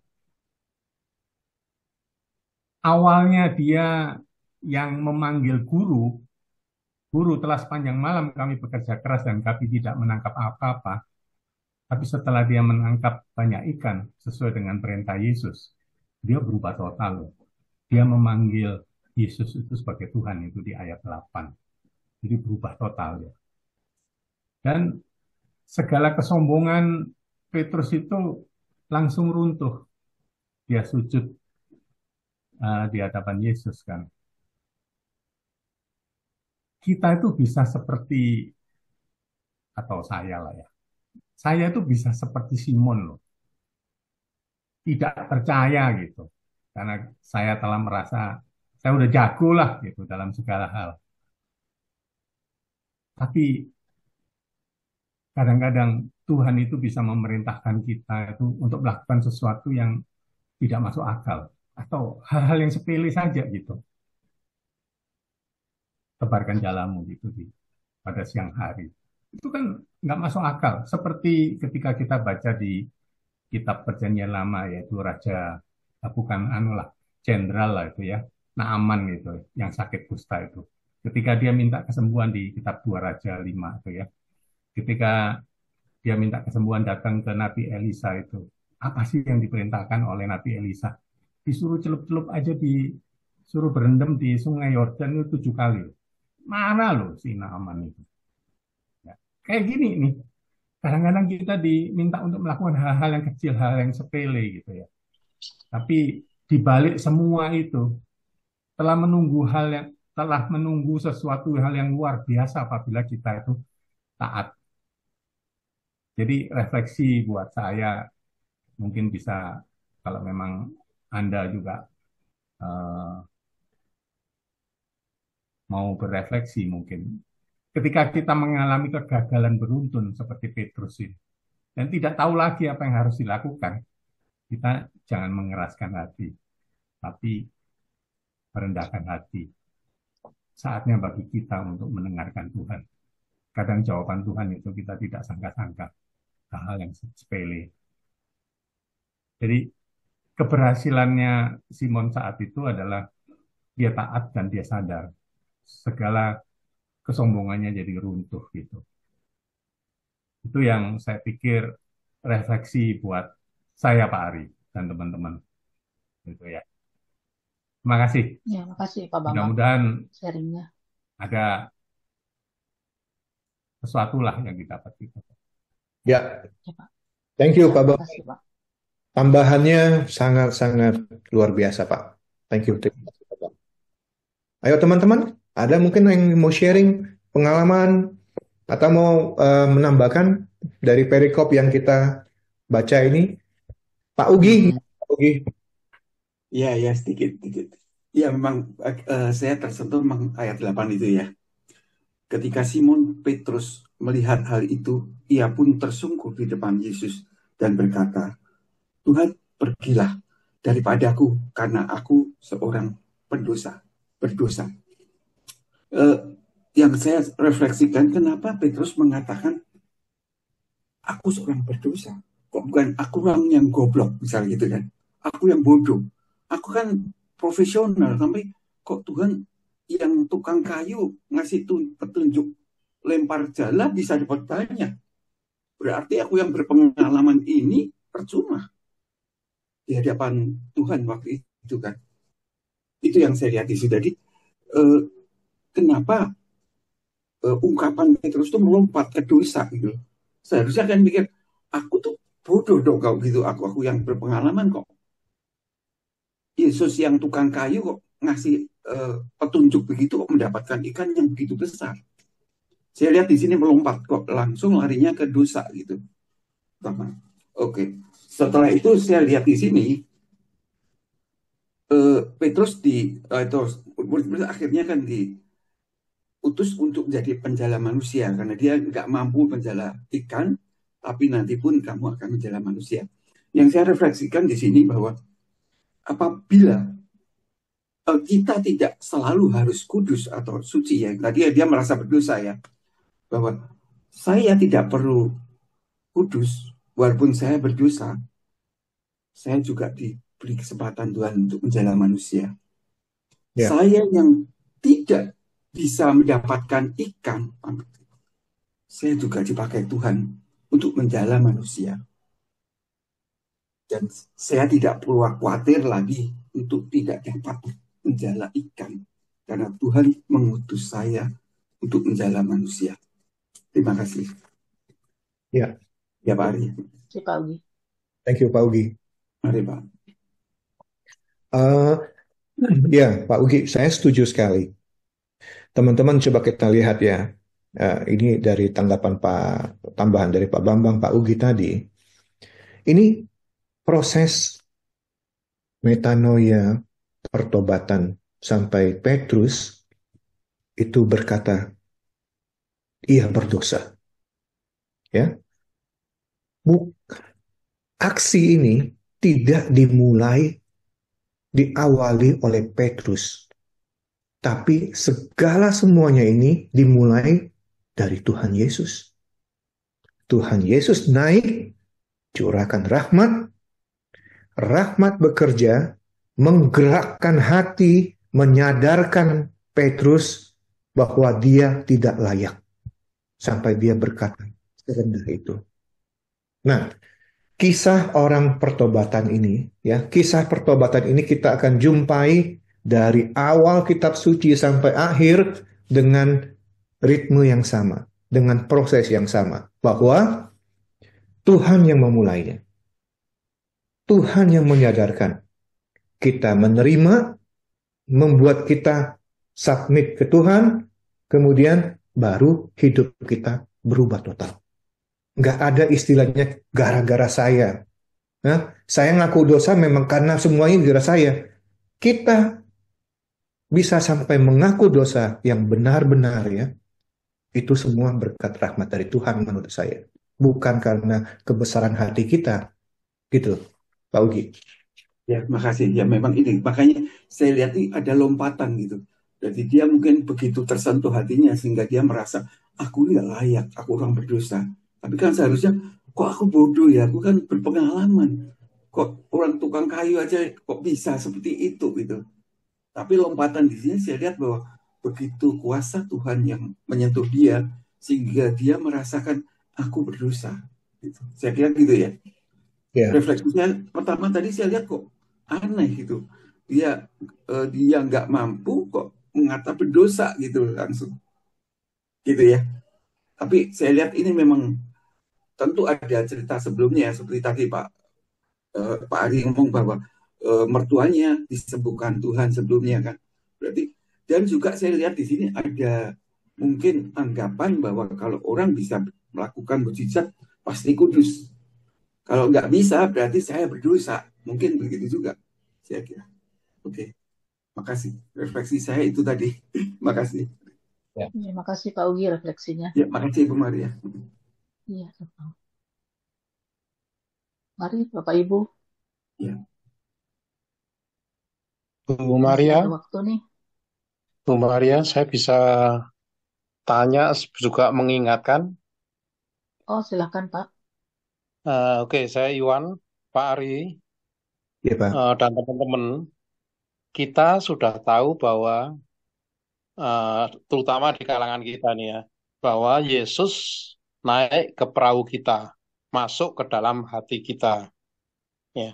Tapi yang jadi masalah, kita ini seperti tadi yang Pak Arianto ngomong bahwa kita ini diutus, ya, yaitu untuk menjala manusia, kesaksian iman, ya, kesaksian Injil segala. Nah, tapi yang jadi masalah, dunia itu hanya mengenal seperti yang tadi Petrus lakukan adalah apa? Setelah dia mendapat ikan banyak, dia baru bersujud dan mengaku sebagai orang berdosa. Ya. Nah, ini suatu hal yang kadang-kadang akan menghambat eh, perjalanan pengutusan kita, yang pola pikirnya bahwa manusia itu bisa dikatakan sukses kalau harta bendanya banyak dan seterusnya, ikannya ya, mendapat ikan yang banyak dan seterusnya baru dia sujud. Ya. Jarang yang bisa seperti Pak Ugi eh, ya, ataupun Pak Aris juga dan teman-teman yang di sini, bahwa juga buah-buah roh itu ada. Ya, kita mendapatkan buah roh sebagai ikan juga, bukan hanya harta. Tapi manusia biasa ataupun umum itu lebih banyak yang ngitung buah-buah roh itu sebagai ikan, ikan yang sukses harta duniawi, jabatan, kuasa dan seterusnya. Ya, itu yang ingin saya sampaikan dan ingatkan untuk kita bahwa hambatan kita ini sebagai penjala manusia itu nggak main-main gitu. Terima kasih. Ya, Ya, makasih Pak. Warningnya nih ya Pak, bagi ya. kita semua. Maaf tadi dengan Pak apa Pak Yohige, Ya, Pak Iya, Iwan Pak ya, Iwan. Iwan ya. Pak Mas Iwan. Iwan. Oke Pak, terima kasih Pak tanggapannya. Ya, saya mau cuma memberikan tambahan begini Pak. Eh, betul kalau kita lihat situasi teman-teman yang ada dalam komunitas, yang ada dalam gereja, paroki, banyak sekali kategorinya kan. Ada yang eh, masuk ke gereja mau mengenal Tuhan karena ada maunya. Karena ada maunya, sehingga apapun yang dia baca, dia mengkorelasikannya dengan keduniawian yang dia cari. Dia ngangguk-ngangguk percaya, oh ikan yang banyak ini hartanya ini maksudnya. Ya isi hatinya cuma duniawi itulah yang didapat, yang dia percaya di otaknya. Nah, kita nggak bisa menyalahkan mereka juga ya. Ya kita Tuhan Maha Pengasih, Maha Penyayang. Siapapun yang mencari Tuhan, masa Tuhan menolak? Tetapi kita berharap dengan dia bergabung dengan komunitas yang baik, pemahaman dia akan mengalami perubahan dari waktu ke waktu sampai menjadi sesuatu yang baik. Ya, pemahaman yang kurang baik, yang masih salah, sesudah dia bergabung, mendengarkan, oh ternyata saya salah, gagal paham, ya kan? Dan itu sangat-sangat bisa terjadi kok. Orang yang tidak saya tidak bilang saya ini seperti Petrus, tetapi saya mengalaminya sendiri. Saya tidak akan mau memutar musik rohani. Kenapa? Bukan saya.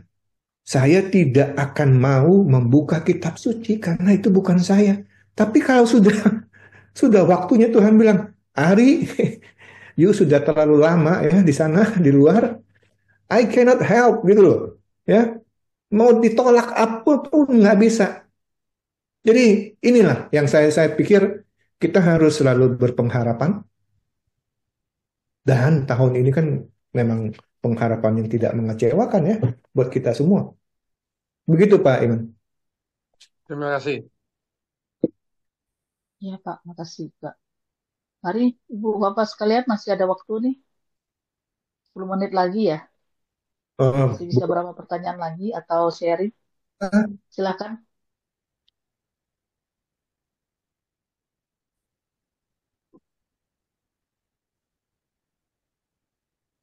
Ada Pak Agus, saya lihat tadi di partisipannya, ada Pak Agus.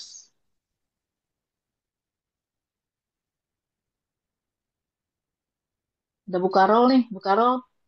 Silakan Bu. Bukan lama nggak kelihatan tuh.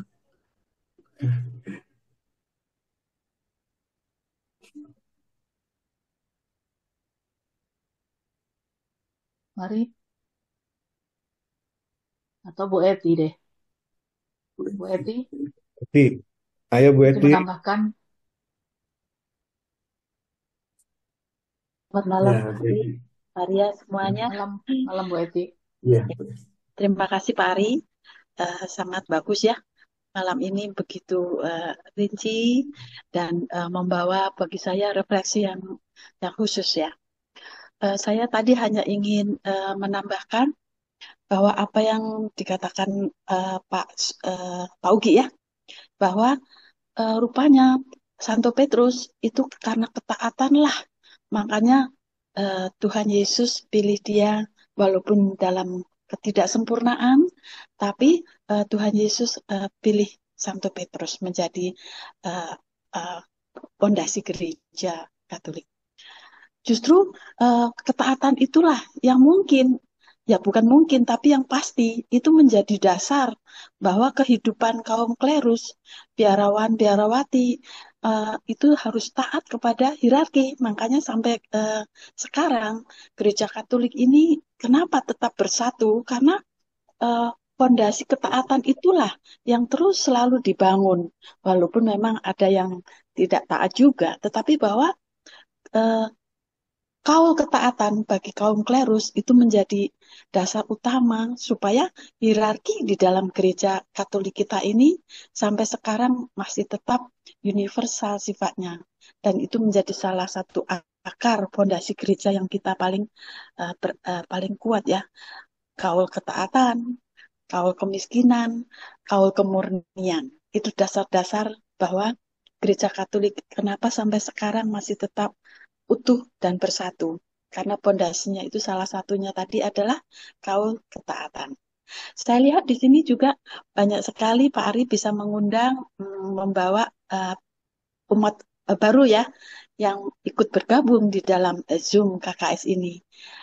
Saya lihat ada Bu Yuna, ada yang Bu Yaya. Nah, Pak Ari bisa membawa mereka untuk juga nanti menjadi pembawa kabar sukacita, bagaimana menumbuhkan seksi kerasulan kitab suci ini. Karena kita-kita ini seperti saya sudah umur 70 lebih ini perlu uh, regenerasi yang baru, yang fresh supaya kita tetap bersemangat. Itu Pak Ari. Jadi saya mengucap terima kasih malam ini Pak Ari sudah bisa bawa banyak sekali pendatang baru ya untuk ikut Zoom maksud saya. Mudah-mudahan Ya, newcomer. dengan makin berkembang, Pak Ari betul bisa melanjutkan regenerasi kita untuk menjadi lebih bersemangat, lebih hidup, dan lebih benar. Itu maksud saya. Terima Ya. kasih, Pak Ari. Ya, makasih Bu Eti. Sama-sama. Bu Eti, ya bukan saya yang membawa mereka, Bu. Tuhan Yesus yang memberikan rahmat sampai kita bisa duduk hampir 2 jam ya mendengarkan firman Tuhan ini. Amin. Ya, masih satu lagi kali. Yuk. Iya, Ya, Cing. Halo, selamat malam. Salam kenal sama Bapak Ibu Malam. semua. Malam Yuna. Malam Bu Eti. Ini Bu Eti nih yang membawa-bawa saya ikut KPKS dan segalanya nih berkat Bu Eti. Tuhan yang bawa. Iya, eh, senang sekali saya sebenarnya baru 2 kali ini. Mungkin ini yang pertama yang saya ikutan full untuk acara ini. Dan senang sekali bisa bisa lihat dan bisa mendengarkan pembahasan yang cukup detail, cukup dalam dan gayanya Pak Ari ini gayanya KPKS ya. Jadi membandingkan antara Injil satu dengan Injil lain, lalu Pak Seto nih, Pak Seto berikut. cara, iya gayanya Pak Seto nih. Nah, Jangan lupa buka kitab suci. iya. Nah, saya kira memang pembahasan yang seperti ini yang eh, akan lebih menarik ya, akan lebih menarik dan ya mungkin yang berkumpul di sini kan memang orang-orang yang bekerja yang sudah mungkin udah beda lah sama orang-orang dulu yang lebih pada cerita gitu ya. Jadi mungkin kita dengan diajak untuk mendalami, untuk melihat dan mempelajari. Sebenarnya belajar kitab suci itu susah kalau menurut saya. Nah, tapi dengan ada panduan yang seperti ini, itu akan akan lebih bukan lebih memudahkan, akan lebih membuat kita lebih melek pada kitab suci. Belum tentu lebih mudah, tapi membantu kita untuk lebih mengerti lah pada kitab suci ini. Saya kira ini hal yang baik dan bisa diteruskan. Sebenarnya kalau boleh cerita, tapi ini nggak ada hubungannya dengan ini ya, dengan yang kita bahas saat ini. Ya nggak Beberapa apa-apa. Ayo. bulan yang lalu tuh saya pernah ikut em, apa ya, dia bicaranya kita mempelajari kitab suci tapi secara orang Kristen. Jadi dia punya kelompok sendiri kecil, dia fokus khusus Injil Matius kalau nggak salah. Dan setiap minggu ketemu hari Senin, dia ngasih tugas. Jadi caranya tuh menurut saya itu caranya juga enak. Karena setiap kali itu dia tahu minggu depan akan membahas tentang perikop ini dan ini gitu ya. Nah, sebelumnya tuh dikasih tugas. Tugasnya tuh berupa pertanyaan-pertanyaan. Tapi dengan menjawab pertanyaan itu, kita akan mengarah untuk lebih mendalami tentang perikop yang akan dibahas itu. Jadi bagus banget, tapi dalam kelompok itu eh, ada juga pendetanya. Nah, nanti yang diminta aktif tuh semua yang ada di situ tuh diminta aktif. Jadi ditugaskan minggu depan misalnya siapa yang akan membahas gitu ya.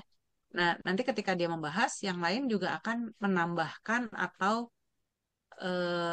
mungkin persepsinya agak berbeda gitu. Tapi nanti terakhir diulas oleh pendetanya, jadi supaya nggak melenceng gitu. Nah, itu juga saya kira cara belajar ya kitab suci yang menarik sih, menarik. Memang kalau ada grupnya, ada yang udah tua, yang ini jadinya agak kacau sih, tapi kemudian dibenerin lagi gitu sama pendetanya, karena biasanya yang, maaf ya, tapi yang orang tua kan biasanya nggak ngikutin pertanyaannya, tapi apa yang dia mau omongin ya diomongin aja menurut pendapat dia gitu. Padahal pertanyaan itu akan menuntun kita untuk lebih mendalami. Jadi itu bagus sih, cuma bahannya susah kayaknya, sulit untuk dapat.